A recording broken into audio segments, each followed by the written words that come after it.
Hi పిల్లలు, మనం ఇప్పుడు ఒక ఆట ఆడుకుందామా? నాతో రా ఆట. గీత, చతురస్రం, త్రిభుజం, దీర్ఘచతురస్రం, వృత్తం. ఇప్పుడు మనం ఆట ఆడుకుందామా వీటిలలో? తనీష్ ఆడతారు, మీరు చూడాలి. తనీష్, గీత నడవడం, దుంకడం, 2 సార్లు దుంకడం,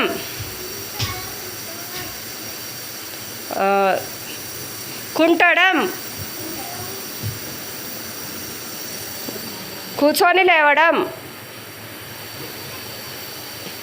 వెరీ గుడ్, క్లాప్స్ కొట్టండి.